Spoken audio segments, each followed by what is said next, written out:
All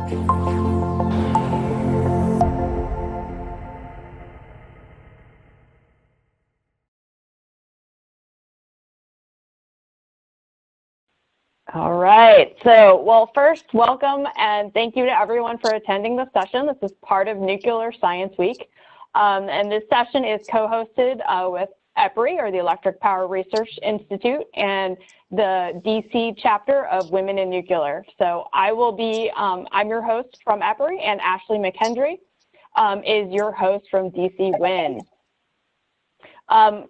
In the fun facts, or in the chat box, we have posted a few links if you're interested about EPRI, Nuclear Science Week, or Women in Nuclear. But now I want to pass it over to Bob Coward, a principal officer at NPR, to give some opening remarks on behalf of DC WIN. Thank you, Emma. And I want to welcome everybody. I'm looking at the counter here. It's at 80 and going up. A lot of interest in this topic. That's important. Today's topic is really important, not just for us, but for society. I did, the president of the American Nuclear Society stint a couple of years ago, in addition to leading NPR. And so I've really had the chance to engage a lot of stakeholders, a lot of policymakers, a lot of industry professionals and leaders in my professional life. And what I can tell you is, we're heading towards a low carbon world. Perhaps at different paces in different places, and perhaps not as fast as some desire, but you can feel the acceleration occurring in real time right in front of us. And when it comes to power, there's a growing list of studies and evaluations that show that wind, solar, and storage just aren't enough by themselves. Baseload power in the future may be different than in the past, but the studies show there is the need for some sort of foundation source on the grid. A foundation that's reliable, resilient, produces power 24/7, independent of weather and the time of the day. And most of those studies say the right option's nuclear power. So I want to encourage everyone to not see nuclear in the low carbon world as an opportunity for our industry and for us as professionals. Rather, I would encourage all of us to see this work as an obligation, to each other and to society. To work together to develop the right role for nuclear in concert with other sources and strategies, and then make it happen, and to continue our amazingly high levels of performance, and to really deliver what the world is asking for us, the solution. I care about this a lot, and everyone on this webinar and everyone you work with should just as well. I'm confident today's going to be really good, really valuable, really beneficial. I want to throw my thanks in advance to the panelists for their support and contributions. I also want to thank the volunteers and others who make these kind of things happen. We sometimes, they're behind the scenes and we sometimes forget about their work. I want to make sure we don't do that this time. So, thanks to everybody. Make sure to ask good questions and let's go make this happen. It's important for all of us. So again, I'll hand off back to Emma. Thank you very much. Bob, for those inspiring words. So to try to kick this off, the goal of when we were trying to put together this session was really trying to build awareness, since it is Nuclear Science Week, of nuclear's critical role in clean energy and a low carbon economy. And as you see on this slide here, I would like to highlight, nuclear energy should be recognized for its reliability. It should be treated on equal terms to other low carbon technologies as a robust energy source and part of the low carbon mix. And we did put another fun fact in here from the World Nuclear Association if you want to learn more about kind of an article on this topic. And so I don't want to really take too much time on opening remarks, since Bob did such a great job doing this. I will like to say, you can add questions at any time in the Q&A or in the chat box. We'll be recording them. And we will have a little Q&A session at the end, so we really won't be covering that until later. But there will also be a discussion section that we're going to go forward on, and you'll get to interact at that point and try to dictate, how do we begin these discussions. So without further ado, I'm going to introduce our first speaker. Katie, and she's in here. She's looking beautiful in pink. She's sitting in our DC office. She is our vice president of External Relations and Communications for the Electric Power Research Institute. So I'd like to introduce her. I wish we all could be in the same room together, Katie, but you know, these are fun times, and we'll get to do this on webinar instead. And she provides executive direction and leadership for EPRI's external stakeholder relations and for communications in a variety of areas. She has more than 25 years of experience in energy, water, and manufacturing industries and in the public sector. Most recently, she has come from the U.S. Department of Energy. She has experience at the Edison Electric Institute as well as the McLeod Group. So Katie, I'm going to turn it over to you for your remarks. Okay. Thank you for that kind introduction, Emma. And thanks to Bob Coward, Ashley McKendry, and Women in Nuclear for allowing me to join this incredible panel. As I worked with my communications team to prepare these remarks, we started with what my vision would be when I decided to study chemical engineering. Quite frankly, I had none. I just knew that my first choice of being the next goose, and for those of you who didn't grow up in the 80s, I'm talking the Top Gun engineer who took a backseat to Tom Cruise, the fighter pilot, it just wasn't going to work out. And so my love of chemistry and discovery would be better suited for me as a chemical engineer. So while I thought of a variety of possibilities, I didn't envision my career would lead to be here with you today. That's the thing about expectations. They change, and changing expectations are exactly what the nuclear industry is experiencing today. Changing expectations of how to operate a nuclear plant and an energy system with more variable resources. Changing expectations for nuclear growth as momentum builds around emerging technologies, and changing expectations for the role of nuclear energy in an energy future focused on reducing carbon. Creating a cleaner energy future is central to EPRI's research. Next slide. I think we need to, can we jump the slides? I just see the first title slide. Oh, there we go. Thank you. In 2005, the US emitted 6 gigatons of energy-related CO2. By 2020, a shift to cleaner generation and improved energy efficiency dropped that number to 5 gigatons. Continuing those efforts, adding advancements in energy storage, we see a path to reduce emissions to 4 gigatons by 2030, doubling the progress since 2005 in 10 years. As we evaluate pathways to decarbonization, consider this. The US nuclear fleet is capable of generating 98 gigawatts of carbon-free electricity. Next slide. There we go. Without nuclear in the mix, every watt of nuclear generation would need to be replaced with carbon-free resources to deliver the same benefits we are receiving today. But it's not a one-to-one trade.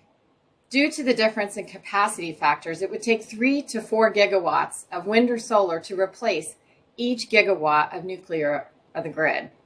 Nuclear is essential to reducing carbon emissions affordably and reliably. Looking further into the future, the US could reduce energy-related CO2 emissions to 1 gigaton or less by 2050.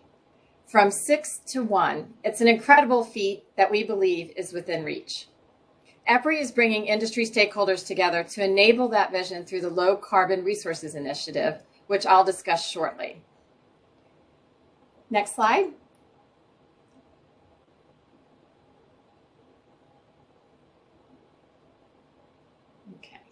For EPRI, it's not just about what can be done to enable a cleaner energy future, but how we're shaping the future of energy. It's a fascinating concept that's central to EPRI's society-focused mission. Benny described the energy system transition in terms of technology, in short, the 3 Ds, which I'll refer to as digitalization, demand, and decarbonization. Digitalization involves advanced technologies helping utilities meet energy needs more efficiently, smart consumer products enabling efficient electrification, and every connected device in between. For nuclear plants, this includes incorporating the latest digital technologies to finely tune operations. The second D, demand, addresses shifts in how, when, and where customers are using energy. From increased consumption at home during the pandemic, growing off-peak electric vehicle charging, moving charge points from home to grocery store to office, to changing expectations of what a nuclear plant delivers. It's not just about electricity anymore. Through a new initiative with the nuclear sector's innovation team, EPRI is working with global energy stakeholders to identify valuable products and sources of revenue for new and existing nuclear plants beyond electrical generation, from energy storage to life-saving isotopes. The big D, decarbonization, is the environmental objective so many around the world are trying to achieve. As we research all three Ds, decarbonization is one for which EPRI sees significant potential and beyond the global energy sector. Next slide, please. We see a global energy ecosystem where digitalization, demand, and decarbonization come together to improve power quality and availability while reducing the sector's environmental impact. What the three Ds don't convey, however, is the most important consideration in developing a global energy system: the human side, those who depend on reliable, affordable electricity to sustain and improve their quality of life. To shape a better path forward, we must rethink the three Ds and bring focus to the human elements of energy system transformation, or as I like to call them, the two Is, innovation and interconnectedness. EPRI's approach to energy,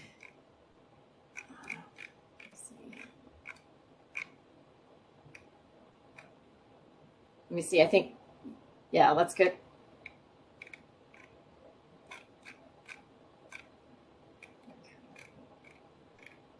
Just trying to catch up with the slides. Okay.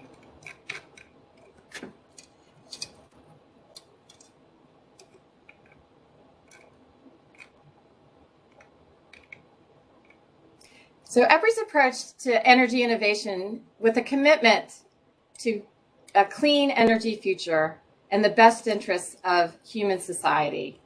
How can human-focused innovation drive cleaner, more resilient, and more accessible energy? Innovation rooted within organizational culture will drive optimization of new designs, new technologies, new materials, and new techniques. The energy sector, from its leaders to its early career up and rising stars, can and should learn from other sectors and incorporate new manufacturing and digital systems and more proven AI techniques to enable that clean, resilient, and more accessible decarbonized portfolio of the future. Clean energy innovation can create a healthier future for all. We're taking steps to realize this vision through the Low Carbon Resources Initiative, a global effort jointly led by EPRI and the Gas Technology Institute to accelerate decarbonization across the economy. By developing and deploying low carbon resources, from advanced nuclear renewables to hydrogen and carbon capture and sequestration, we can reduce U.S. energy-related CO2 emissions to more than 80% below 2005 levels by 2050. Realizing this clean energy vision requires a multi-pronged approach to nuclear innovation to maintain the existing fleet and usher in the next era of nuclear generation. First and foremost, enhance and modernize the current fleet to extend plant life. EPRI is leading innovation on several fronts. Machine learning to automate and enhance time-consuming manual tasks, such as routine fuel assembly manual inspections, increasing accuracy, mitigating risk, and reducing costs. LiDAR technology, used for deep sea inspections in the oil and gas industry, can quickly and precisely analyze solid objectives and surfaces with a reactor vessel during an outage, decreasing critical path time. And digital twins, creating computer-based replicas to help inform operations using data analytics and artificial intelligence. Beyond the existing fleet, nuclear innovation must offer new options. Advanced technologies such as small modular reactors. SMRs could help overcome the long lead times and other production challenges associated with nuclear construction. To help address this challenge, EPRI is exploring advanced manufacturing techniques, fabricating major SMR components using powder metallurgy, hot isostatic pressing, and electron beam welding to improve construction and delivery. In some cases, some of these new fabrication processes and manufacturing techniques that once took weeks can now be completed in minutes. Imagine that. I mentioned innovation for cleaner energy. Now let's turn to making energy more accessible. For developed regions, this means increasing access to cleaner, more resilient energy without compromising affordability. It also extends to building energy infrastructure to make the cleanest, lowest cost resources available for customers. For developing nations and some parts of the US, this means something very different. Improving quality of life by making electricity accessible to the 1 billion people around the world who live without it today. We all know the value electricity delivers, enabling commerce, education, healthcare, and so many other essential elements of our own lives. Bringing light to every household around the world should be a societal imperative, and nuclear energy can help get us there. We've covered the first I, innovation. The next, interconnectedness, reflects the continued evolution of our energy system. For more than a century, the electric grid has connected centralized generation with customers. Today's energy system is exponentially more interconnected than the electric grid of the past. Making efficient use of nuclear requires transitioning from baseload to flexible operation that grid support integration with renewables and electric vehicle infrastructure. EPRI's work in addressing this important need has helped consider reactors designed to be sited almost anywhere in an urban city or remote countryside. Regardless of how we label the energy system evolution, whether we're talking Ds or Is, technology or human factors, one fact is abundantly clear. The technologies driving change across the world's energy networks present opportunities to deliver cleaner energy more reliably. Doing so securely and affordably will require systems engineering, continued diligence, and a substantial commitment to R&D. Through global collaboration, we can turn the tide on greenhouse gas emissions without compromising reliability. We can build a flexible energy system that draws on all resources effectively. And we can make clean, affordable energy more accessible to more customers around the world. We invite you to join us on this journey. Emma Wong and the other EPRI experts involved in today's call can help address any questions about these projects. Together, we can create a more promising future for all. Thank you for listening. Emma, I turn it back to you. Thank you, Katie. All right. Our next speaker is Jennifer Ewell, and we have we have a quick fact in there from our EPRI Low Carbon Resource Initiative, if you want more information on that. And then soon we'll pop up another quick fact about NEI. So Jennifer, Dr. Jennifer Ewell is currently the NEI's Vice President for the Generation and Suppliers. She previously came from Jetson Hughes, but where I first met her was at the U.S. Nuclear Regulatory Commission, where she worked there for over 23 years. So she's got a lot of experience in this industry, and I'm really excited to hear what she has to tell us. So Jennifer, I turn it to you. Well, thank you very much, Emma, and please call me Jennifer. And yeah, it makes me old. You were being very euphemistic in saying experience, but yes, officially I am much older than Emma and really appreciated working with Emma. And she was an up-and-coming star and decided to go to EPRI, where she's doing great things. So good, I would say, afternoon to everybody, and thank you to EPRI and to DC Win for putting this on. Anyway, I want to talk a little bit about the future of the U.S. industry and provide a few statistics that can help us better determine what that future is. So if we go to the next slide. So here's the decarbonization trajectory of the U.S. utilities. This is just a subset of the utilities. You'll not see every utility listed. We couldn't put that many on a slide. But there definitely is this growing consensus that we need to do deep decarbonization. And you can see here some commitments that are reflected, and we're seeing this in the integrated resource plans that the utilities have put together. So how are we going to get to this goal by 2050, but also how are we going to achieve the interim milestones along the way? So if we go to the next slide, this is a great statistic here. Wind, solar, nuclear already is providing 80% of America's carbon-free energy. And I put a statistic there about nuclear, and the previous speakers and Bob alluded to this. Nuclear is critical. It provides baseload power. It provides reliable baseload power. It operates 24/7, 365. And so at NEI, we see nuclear as being complementary with wind and solar and all of the other carbon-free options as a powerful combination that can help the utilities achieve their goals. And if we go to the next slide, here's another fact for you. Nuclear, looking in 2019, nuclear supplied more carbon-free electricity than any of the other types of generation. So that is about 55% of the carbon-free generation in 2019 was from nuclear.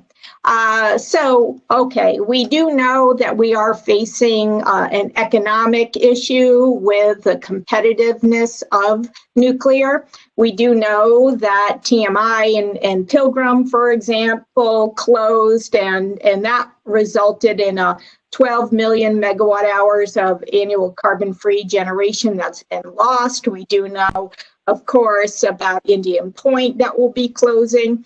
So how are we going to prevent these great sources of safe, reliable, carbon-free energy from coming off the grid?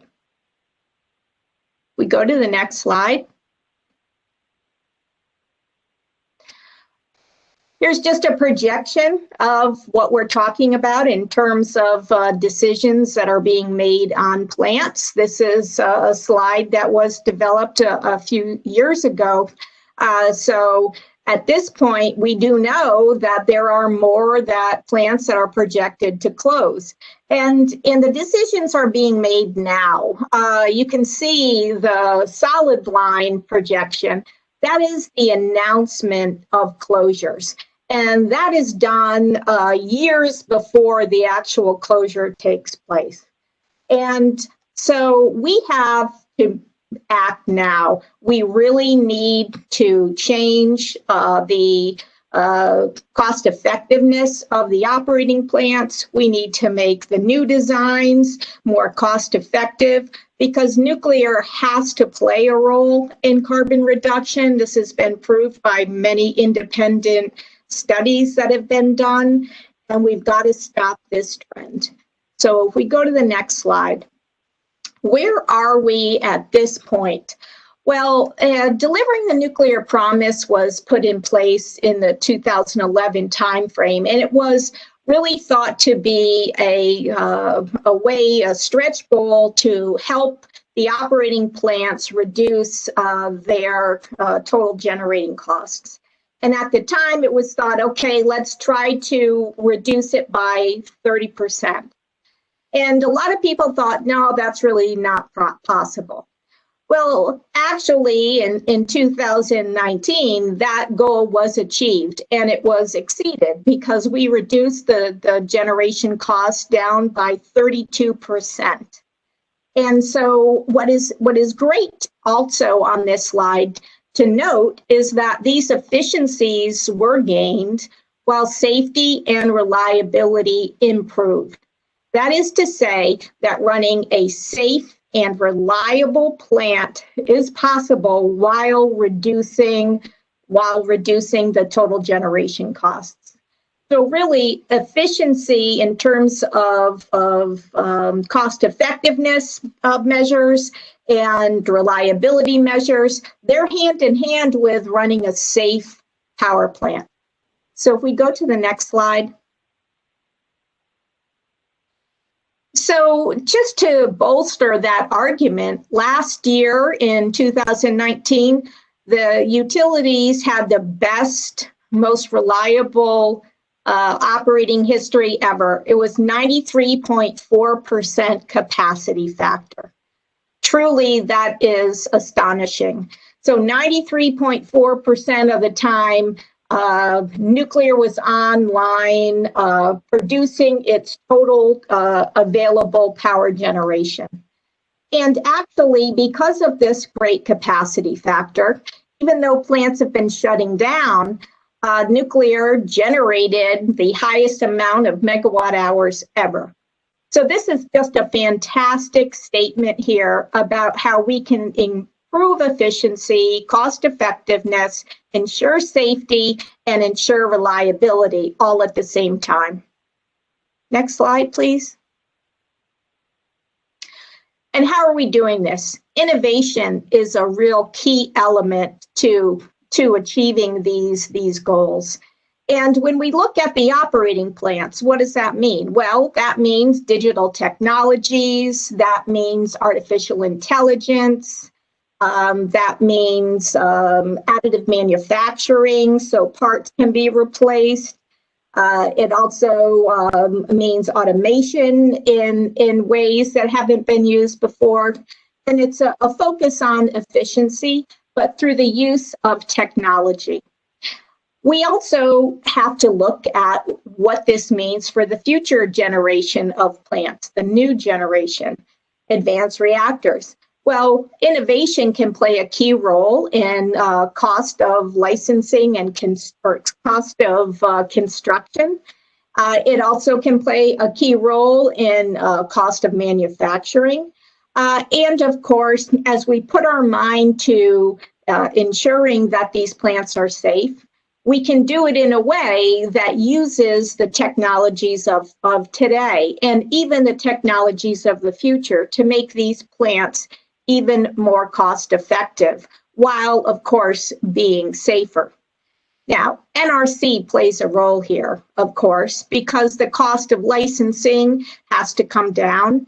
The agility of the NRC needs to improve, and coming from the NRC, we've known that for a while, and there's been a lot of effort to try to incorporate agility and flexibility and efficiencies.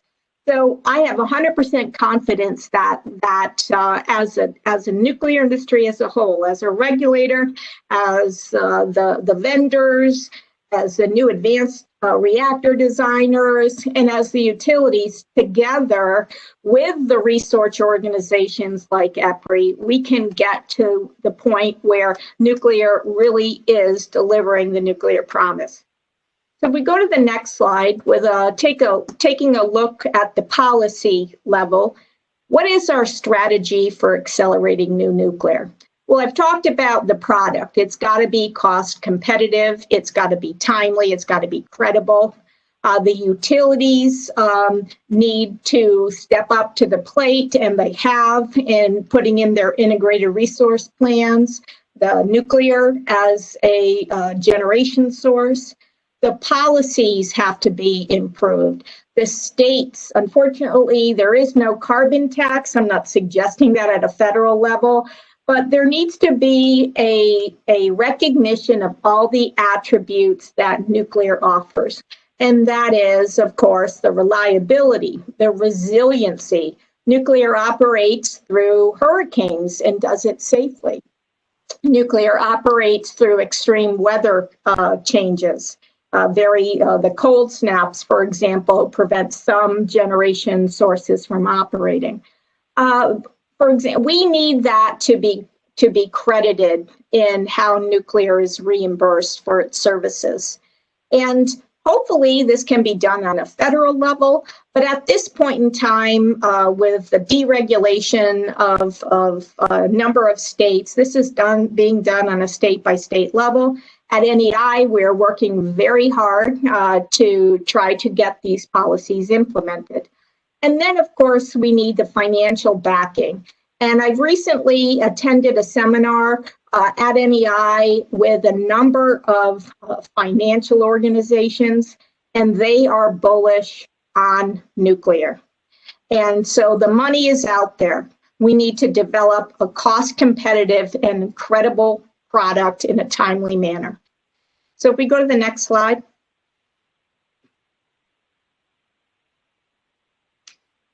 So where are we right now? Well, we're making a lot of progress. NuScale and Oklo have their reviews underway at the NRC.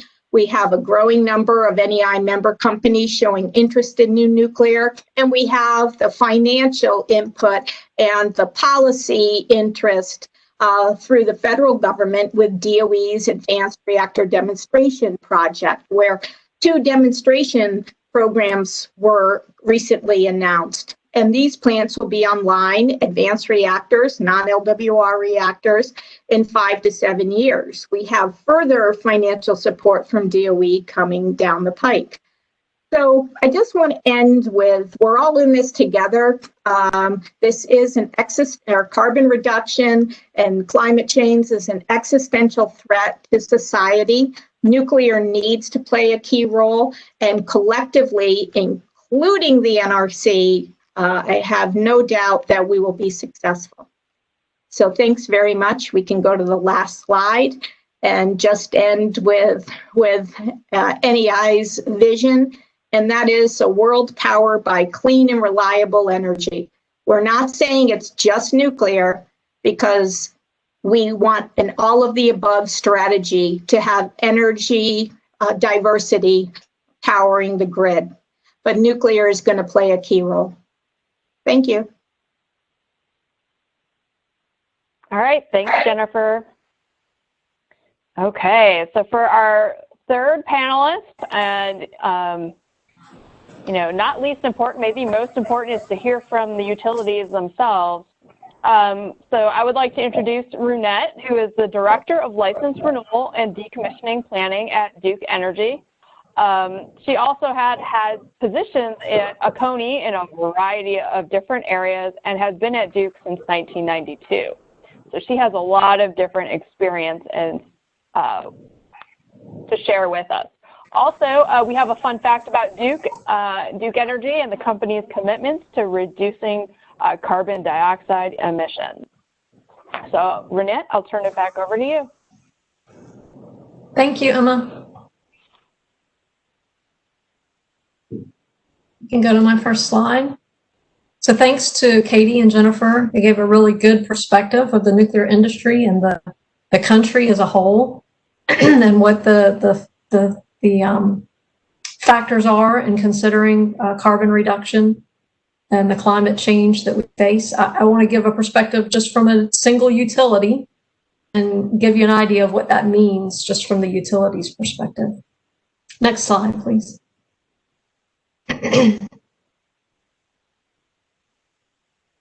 So a little bit about Duke, just some background if you're not familiar. Duke's nuclear fleet consists of 11 units operating on 6 nuclear sites in North Carolina and South Carolina. The fleet's just under 11,000 megawatts. The plants have been providing half of the electricity to Carolina's customers for decades, since Robinson came online in 1970. So not only do they provide the electricity we rely on, they also remain economic drivers for the communities. We provide thousands of well-paying jobs. More than 5,000 folks work at the nuclear sites in the Carolinas.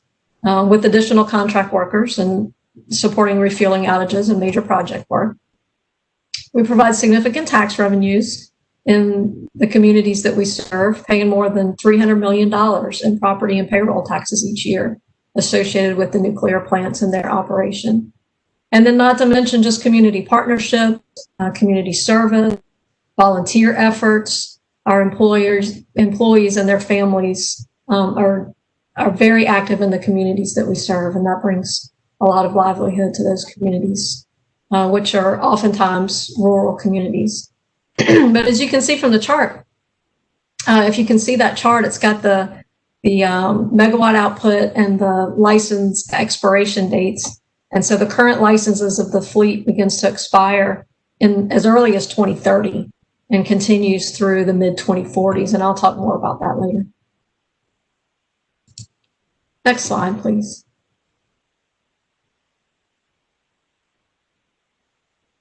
So carbon reduction. Duke Energy is committed to leading the way on a solution to climate change that poses such a challenge for our nation. So we've set aggressive goals to ensure that we're tackling this climate change from all angles. About a year ago, in September of 2019, Duke announced carbon reduction goals of at least 50% by 2030 and a goal of net zero by 2050. And so you're probably wondering, well, how much does that really help? If you think back to Jennifer's decarbonization trajectory slide, Duke Energy was one of the slices in that curve, and it was a fairly significant slice as compared to other utilities, but it wasn't necessarily significant in the overall area under the curve. So, if Duke Energy were to do this, how much change would it really make? So I like this graphic because it puts it into some perspective that I think everybody can relate to.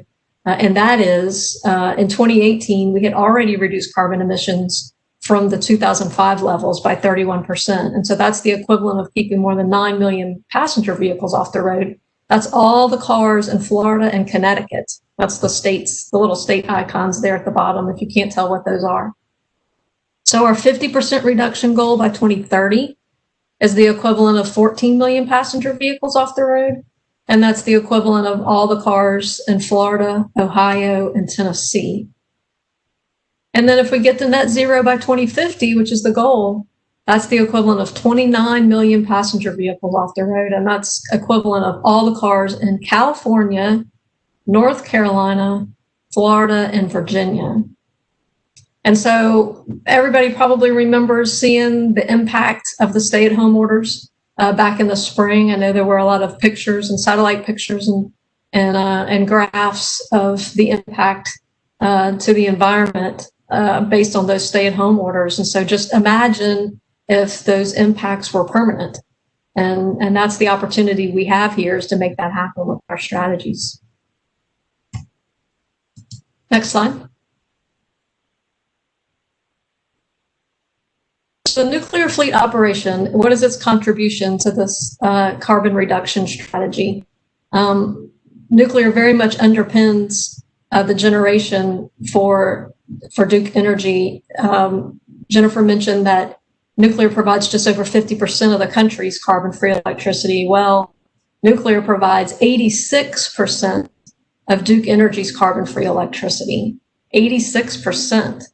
So, and that's not just in the Carolinas, that's the entire service territory, which includes parts of Florida and the Midwest. And so imagine, putting together a strategy that would have to replace 86% of your carbon-free generation. So because of that significance, we really are relying on our existing nuclear fleet to continue to operate. Jennifer also mentioned the capacity factor. Duke has enjoyed greater than 90% capacity factor for 21 consecutive years.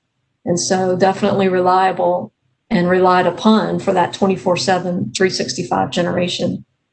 And the fleet avoids about 52 million tons of CO2 each year. So that's pretty significant as well. But then recall from my earlier slide, the licenses do begin to expire in just 10 years from now. And so the only path to the carbon goals that we've set is to renew the licenses of that fleet and to keep that 86% of our carbon-free generation operating beyond 2030 until new technologies can replace them. Next slide. So what does the path look like?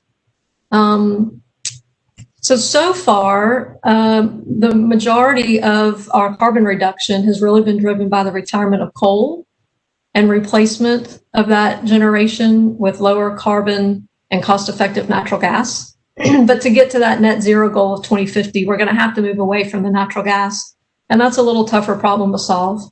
So nuclear gives us really the foundation for the carbon-free electricity that can be supplemented with other fuel types. So as I mentioned, the initial focus is on subsequent license renewal. So in the early 2020s decade, that's what we'll be focusing on. And Jennifer also mentioned integrated resource plans.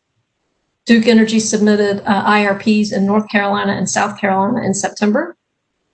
And so those are pretty fresh, freshly evaluated. And so that integrated resource plan evaluated 6 scenarios of generation portfolio planning, different mixes of different types of generation that are to get to the most cost effective and the low carbon alternative. So while we had 6 different scenarios, every one of those scenarios included the nuclear plants operating with subsequent license renewal. So definitely underpins the strategy going forward. But as we look ahead in that resource planning into the late 2020s and 2030s, we do see in our modeling suggests that we will need new carbon-free generation that can be dispatched on demand and reliable during weather events.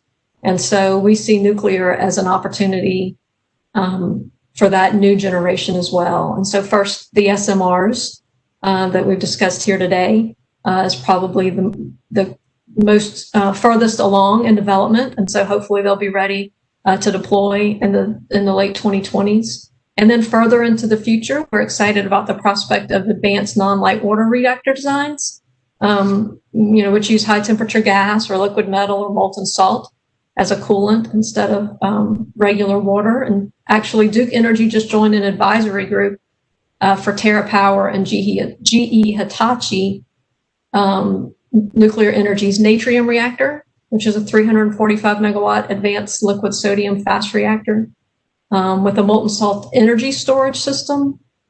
And so actually just last week, the Department of Energy awarded TerraPower $80 million to build and demonstrate that Natrium sodium cooled reactor. And so DOE expects to invest $3.2 billion over the next 7 years to develop and deliver safe licensed advanced reactors for commercial operation. And so Duke is very excited to be in a partnership with TerraPower and GE Hitachi on the Natrium reactor. And that ends my presentation on the utility perspective and low carbon conversation. I'll turn it back over to Emma for the rest of the discussion. All right, thanks, Renette. That was really insightful. I didn't actually know that you all joined up on the Natrium reactor, so that's news to me. So that's great. So if Hannah, you would put up the next poll. So now we'll poll the audience to kind of see where you would like to see this discussion begin. The first option is we can start talking about, what is the most important driver to a low carbon future, or what is the biggest barrier that would be hardest to overcome on this. So I think we wanted to try to keep this at a minute, try to keep this quick. It does say 5 minutes on there, but Hannah, please cut it off at about a minute. At the last poll, we did, try to figure out, what is everyone's favorite season. It was the fall. I don't know if our panelists have the same, insight on that, but I guess we're in the audience's favorite season right now. So that's really nice. Actually, I did not vote for the fall. I voted for the spring because it's kind of like a renewal and looking forward into the year. So that's kind of, that's my thoughts on the season. So, all right. So I think we're almost to the end there. And so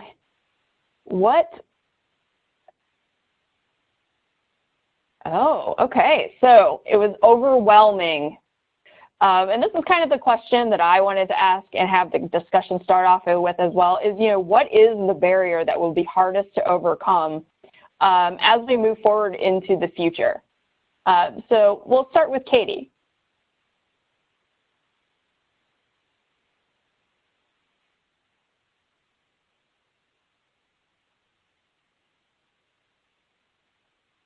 Move them, go through them, or something like that. And it's really going to be all of the above. I think the greatest barrier is not in the technology space, but it's really in the public acceptance, getting regulators on board, getting people to be more comfortable with nuclear and all of its amazing benefits that it has to offer. And so I think if we can get the word out to more and more people, get them to be more comfortable, then I think we could break through that barrier. But that's the biggest one that I see. Thanks. I think, Jennifer, I think you have something to add. Okay, thanks. Yes, I would agree with Katie. Social license is critical. And we have a lot of work to do. We do know that a lot of people don't even know that nuclear provides 20% of the power, and certainly don't know that nuclear energy is carbon free. At NEI, we've started to think of calling nuclear energy nuclear carbon-free energy so that people better understand that. So I would add to Katie's response and add the education element to that, because we need to ensure that from starting at the grade schools all the way up through universities, that people have an introduction to nuclear and understand the benefits. Because as we all know, I think most people think of nuclear and they have a reaction to it that is not necessarily a positive one.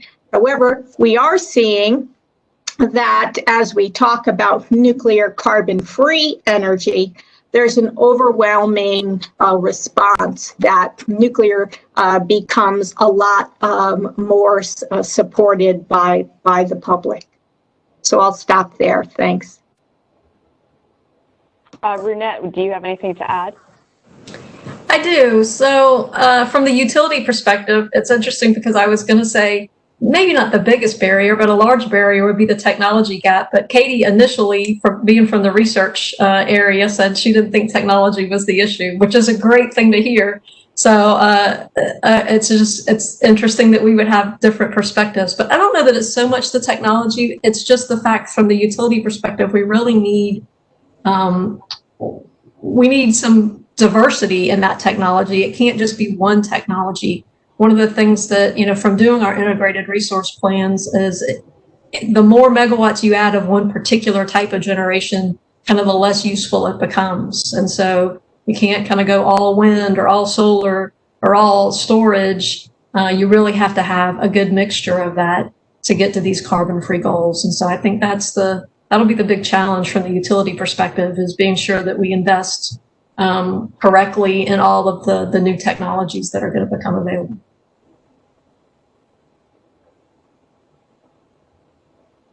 Yes, and I'm seeing some information in the chats and in some of the questions here, building upon this, that some of it may be public relations issues may be a big barrier. There's a nuclear prejudice. So, do you have any comments on that?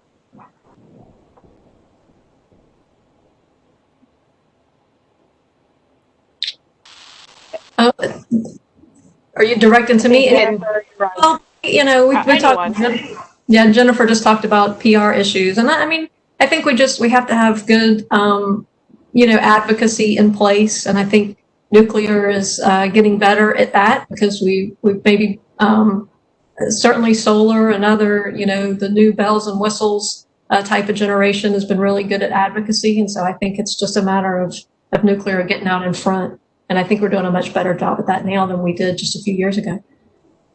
And if I can add, I would say my point about education perhaps wasn't appropriately worded, because understanding the benefits of nuclear and then turning that into public policy, so that people do understand the role that the critical role that nuclear plays in a reliable, carbon-free energy portfolio.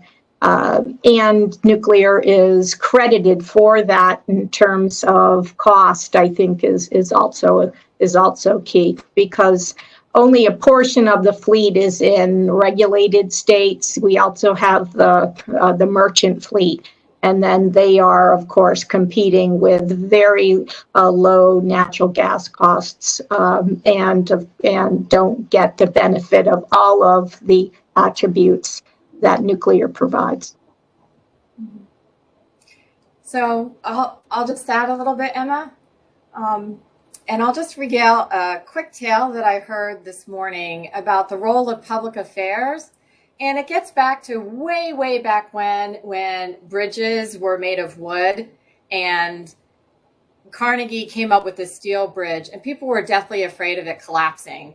And we talk about the elephant in the room. Well, he was ingenious, and he had a big carnival, and then said elephants would never step on something unsafe. And he had the elephant walk across, and all of a sudden, you know where we are now, right? We've got steel bridges everywhere. So what I'm thinking is, what's our elephant? What's our elephant in the room that can help us, just connect with the public and go, this is cool. Nuclear is awesome. It's the way to go, as one of many great pathways to decarbonization. That's a great segue, Katie. I love that analogy. What is our elephant? And I have a comment here. Do we think waste disposal might be our biggest elephant in the room? Katie, do you have any thoughts on that? Well, it's been so having some time at the Department of Energy. I remember the secretary said we were going to decide on Yucca either way. I mean, it's definitely a great barrier, but the fact that the industry is such an amazing, impeccable record of safety with waste disposal. Again, I think it may be getting the word out and understanding that it's safe, and that, I love the football field analogy of where it's not, the waste is just, I'm going to get the numbers wrong, like 7 feet or something for the US and 70 feet for the whole world. I mean, it's not a lot, but folks are really afraid of it and wondering what we can do with that. And I think that it's an education and I believe through innovation too. We're working on lots of ways to work on that waste and tapping into it. And so I'd say we'll continue to explore that. Thanks. Jennifer, what is NEI trying to do on the PR about waste disposal? So we have a policy process that involves all of our advisory committees. So that's the CNO, Chief Nuclear Officers, under the Nuclear Strategic Issue Advisory Committee. We have CEOs that are part of our board, and then our executive committee. And we've got a number of different perspectives from the suppliers that are so critical to the success of nuclear under the Supplier Advisory Committee. So we have all these different factors or viewpoints, I should say, that are feeding into a policy. At this point in time, we are, of course, following the consolidated interim storage and hoping and working with the applicants to see that be successful. And so our efforts have been focused on that primarily, because at the same time, going back and discussing Yucca Mountain, it just didn't seem feasible right now based on the politics. So that had been our decision. And at this stage, it's consolidated interim storage all the way. All right, great. So kind of going back to decarbonization, we do have a question here about, the role that nuclear can play, going beyond electricity, right? There are kilowatts, gigawatts of electricity being produced, but could it also produce hydrogen to replace the carbon fuels in the industry?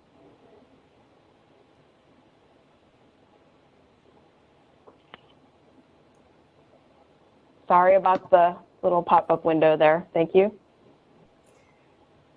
And so either Jennifer or Katie, do you want to start off with hydrogen production? Sure, I can start. So the DOE, under the Light Water Reactor Sustainability Program, has been involved in promoting I would say the hydrogen production as a means of addressing these very low electricity prices. In other words, we've got these plants that are competing in the merchant market, and as the wind and solar is produced and coming into the grid, the price drops significantly.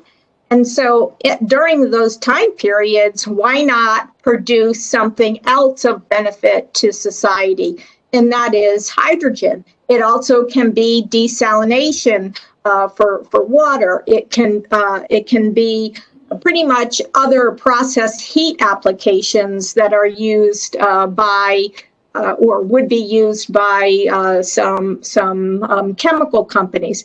So at this stage, there's been a number of plants, there are a number of utilities that are working with DOE under the LWR sustainability to do pilot programs for the hydrogen production. And so I think it's about 3 plants that have programs underway. And I think that's a really great start to develop a process, iron out the kinks, really understand the economics, and then be able to deploy that. And then, as I said, I think we can then also start using the process heat in a different way as well. But it's great that DOE, along with the industry, is taking this first step when it comes to hydrogen production. And that is, at this stage, just using the electricity versus process heat would be not producing electricity, but taking off the heat. So good things to come. That sounds very, very exciting. And based on that, since you mentioned, there is a lot of work going on in this area about hydrogen production, looking at a lot of different research. I know EPRI has some research going on in many different areas about hydrogen, not just nuclear producing hydrogen, but, other, power generation sources able to use hydrogen as well. And Katie, I would like you to kind of address that, and also, how do we make sure that we're not, as EPRI, we're doing a lot of research. How do we make sure that there's a lot of different organizations out there? How do we make sure we're not working on the same thing and doing double work? How do we make sure we're collaborating and coordinating appropriately? Thanks, Emma. That's a great question, because a problem this big means and with all the enthusiasm around it, there's a lot of groups all around the world that are working to address decarbonization, and hydrogen has become one of the most promising energy carriers to help us achieve the net zero. And so part of the Low Carbon Resources Initiative is having a very, very measured and deliberative stakeholder engagement process. So what can we do to identify it's twofold. It's technology and stakeholder. So if we're looking at the technologies, let's do a state-of-the-art analysis, identify the gaps and the barriers. We know the goal. How are we going to get there? What are the different pathways? And so it takes a little while to do that study. So in the first quarter of 21, we plan to have a roadmap that will look at those and chart the course for the technology pathways there. And by doing that, having a common vision and a common pathway for folks to point to, that allows the many stakeholders to apply their resources and their greatest strengths to what is best suited for them. And then we can get together and accelerate progress to that future. And so part of that is also the people side, where we can make sure that we have broad information sharing, that we keep people abreast of what's happening, and we reach out to those stakeholders and make sure that we're all aware of what the others are doing, but also help to encourage and foster investment in each type of technology, so that one, we can get them off the ground, two, we can deploy them, and then three, make sure the regulators can see the benefits of what's happening so that it can be successfully adopted and deployed. Great, thanks, Katie. And I just noticed that we have already run out of time because I was so engrossed in asking all of these questions that keep popping up in the chat. And we have had great audience participation in this, and I wish we could keep going, but unfortunately we have run out of time. So I want to pass it off to my co-host, Ashley, to give some closing remarks. All right, thanks so much, Emma. I believe that there's going to be a poll popping up shortly, so you all can participate in that as it shows up. I just wanted to echo Bob Coward's thoughts from earlier today and thank everyone for participating. The speakers and organizers of this event, have worked hard to put this together, and it's been such a comprehensive and insightful program in perfect timing for Nuclear Science Week. So DC Wind was really excited to put this together for everyone with EPRI. And as you work to answer your poll, I would just like to note that all of these statements, they're very impactful. There's some great key takeaways from today's program, and you can use these moving forward to maybe start some conversations with your friends and family about what you've learned today, using maybe some of the information we've provided in the chat.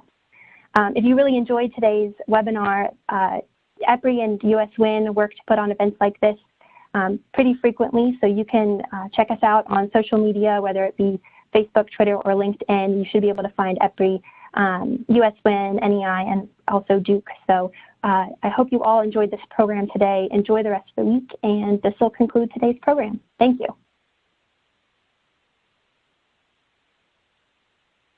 Thanks, Ashley. Thank you, everyone. I hope you all enjoyed it. And with that, I think that will be the end of our session. Thank you to all of the panelists, really. This was great. I loved it.